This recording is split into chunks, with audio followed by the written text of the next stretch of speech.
Namaskar. Welcome to Camp Siksha. I'm continuing the series all previous year questions JEE mains and this time this chapter is called solution or you can say liquid solution. तो वैसे तो start करते हैं लेकिन उससे पहले एक simple सी query बहुत फ्रीक्वेंटली बार बार बच्चों की मेरे पास आ रही है जब से मैं ये वीडियोस डाल रहा हूँ कि स्टूडेंट्स आर आस्किंग कि सर आपने 2023 के मतलब इस साल के 2023 के क्वेश्चंस इसमें इंक्लूड क्यों नहीं करे। तो बेटा देखो मेरे पास क्वेश्चंस अवेलेबल थे। मैं चाहता तो जब इतनी मेहनत करी तो थोड़ी सी और मेहनत करके 2023 के क्वेश्चंस भी इसमें डाल देता। वो कोई बड़ी बात नहीं थी। मैंने डेलिबरेटली 2023 के क्वेश्चंस को रोका है, उसको बचाया है आप लोगों के लिए।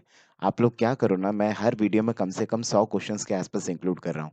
आप उन 100 क्वेश्चंस को एक बार अच्छे से देखो, एनसीईआरटी पढ़ो, आपके जो भी टीचर्स रहे हों, आपके कोचिंग्स में, आपके स्कूल में, आपके आसपास, तो जो भी टीचर्स ने आपको पढ़ाया उनके नोट्स पढ़ो, एनसीईआरटी पढ़ो और ये जो वीडियोस में मैंने सॉल्यूशंस दिए हैं, इन सॉल्यूशंस को अच्छे से देखो। और जो 2023 के क्वेश्चन पेपर्स हैं ना, जो मैंने इसमें नहीं डाले हैं, उनको as a set of question paper आप उसको बचा के रखो। मतलब उसको आप क्या करना ना, जब भी कभी आपका जेईई मेंस का टेस्ट हो, उससे जस्ट कुछ दिन पहले आप उसको अप्रोच करना और उसको बिल्कुल 3 घंटे का टाइमर लगा के, अगर आप फिज़िक्स, केमिस्ट्री, मैथ्स तीनों को कर रहे हो, तो 3 घंटे का टाइमर लगा के उसको आप अप्रोच करके देखना। बकायदा उन क्वेश्चंस को आप अप्रोच करके देखना कि 3 घंटे में मेरे से कितने क्वेश्चंस हो पाते हैं, कितने नहीं हो पाते हैं। 3 घंटे में उसको देना, जितने आपसे हों वेल एंड गुड, जो नहीं हो उनको छोड़ देना। और बिल्कुल मार्किंग स्कीम भी अपनी उसी तरह से करना जैसे जेईई मेंस करता है +3 -1 के हिसाब से, ठीक है ना? और बिल्कुल मतलब वही जेईई मेंस वाला माहौल बना के उन क्वेश्चंस को अप्रोच करने की कोशिश करना। तो बस यही है, बनाने में तो मैं बना देता हूँ, मैं इन शॉर्ट बस इतना ही कहना चाह रहा हूँ। 2023 के क्वेश्चंस को डेलिबरेटली बचा के रखा है, उसको आप बचा के रखो और जब भी कभी आपके पेपर आने वाला हो, तो वो प्रैक्टिस सेशन की तरह उनको लेना और उनको करने की कोशिश करना। फिर भी ना हो तो हम बैठे हैं यहाँ पे, हमें बताना, हम आपको हेल्प करेंगे। ठीक है? चलो जी। देखें तो द फर्स्ट क्वेश्चन इज़ क्या?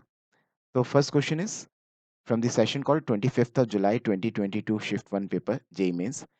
तो कहता है क्या, देखो, depression freezing point observe for the formic acid solution of concentration इतना इतना एमएल। तो देखते हैं जो जो लिखा हुआ वो लिखते चलो।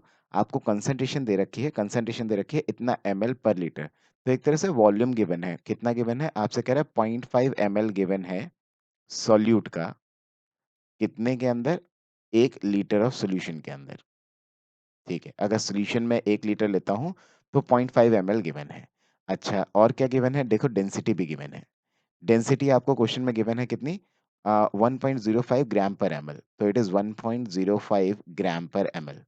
ठीक है, तो सोचो जरा, अगर इस डाटा से density is equal to mass और वॉल्यूम आप जानते हो ना, तो उस हिसाब से अगर mass is equal to density into volume में कर दूं और मास निकालने की कोशिश करूं और वेट ऑफ सॉल्यूट निकालने की कोशिश करूं, तो वो कितना हो जाएगा, वो हो जाएगा 0.5 इंटू 1.05, इतना ग्राम आ गया।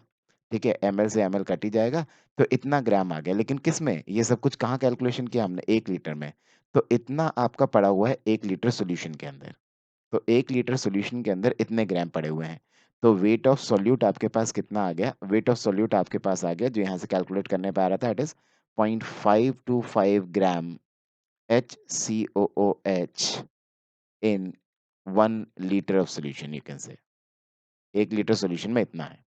ठीक है, अब जरा देखो, तो मैं क्या कह सकता हूँ, मैं कह सकता हूँ weight of solute, weight of solvent, weight of solute. Generally मैं ये जब बी से सब्स्टिट्यूट करूँ तो मैं सॉल्यूट को रिप्रेजेंट कर रहा हूँ, ए से सब्स्टिट्यूट करूं तो मैं सॉल्वेंट को रिप्रेजेंट कर रहा हूं। तो डब्ल्यू बी अगर मैं कहूं तो वो कितना आ गया, 0.525 ग्राम्स। डब्ल्यू ए अगर मैं रिप्रेजेंट करूं तो वैसे क्या होगा, ऑथेंटिकली देखो, ये पानी है, एक्वा सॉल्यूशन है ना, के एफ किसका दे रखा है, पानी का। तो पानी का आपको पता है, पानी का जो डेंसिटी होता है 1 ग्राम पर एमएल होता है, जानते हो ना। तो एक तरह से अगर देखा जाए 1 ग्राम पर एमएल के हिसाब से 1 लीटर को मैं 1 kg भी कह सकता हूँ, 1 kg ऑफ सॉल्वेंट भी कह सकता हूँ, सोल्यूशन भी कह सकता हूँ। ठीक है ना, क्योंकि सॉल्यूशन में मैक्सिमम जो है वो आपके पास पानी है, तो पानी की डेंसिटी के हिसाब से मैंने 1 लीटर को 1 kg ऑफ सॉल्यूशन कह दिया। तो ऑथेंटिकली अगर देखा जाए तो देखना, तो डब्ल्यू ए की जगह पे ऑथेंटिकली मेरे को क्या लिखना चाहिए, ऑथेंटिकली मेरे को लिखना चाहिए कि भाई अगर मैं ग्राम्स में बात कर रहा हूँ तो 1000 माइनस 0.525 ग्राम। अब सोचो 1000 माइनस 0.525 ग्राम तो ऑलमोस्ट नेग्लिजिबल ही है ना। तो अप्रोक्सीमेटली इसको कितना मान लो, अप्रोक्सीमेटली इसको 1000 ग्राम्स और 1 kg ही मान लो। ठीक है ना? तो ये काफ़ी नेग्लिजिबल है। तो अप्रॉक्सिमेटली जो भी सॉल्यूशन का वेट था ना, वही मैंने वेट ऑफ सॉल्वेंट मान लिया। अप्रॉक्सिमेटली ऐसा होगा। अगर हमारा आंसर मान लो जैसे 0.8 आने वाला होगा तो 0.9 आ जाएगा उसकी जगह, थोड़ा बहुत आसपास हमें दिख ही जाएगा 4 ऑप्शन में कौन सा बेस्ट है। 1.9 आने वाला होगा तो 2 आ जाएगा या 1.8 आ जाएगा, थोड़ा बहुत ही फ़र्क आएगा, ऑलमोस्ट आंसर आ ही जाएगा अप्रॉक्सिमेशन लेने से। देखें ज़रा, तो ऐसा करने पे मेरे पास क्या, मेरे पास फ़ॉर्मूला लगाया था सीधा। फ़ॉर्मूला क्या होता है? फ़ॉर्मूला होता है आपका डेल्टा टीएफ वाला, याद है? Delta TF is equals to होता था I into KF into molality. ठीक है, डेल्टा टीएफ आपको क्वेश्चन में कितना क्या दे रखा है?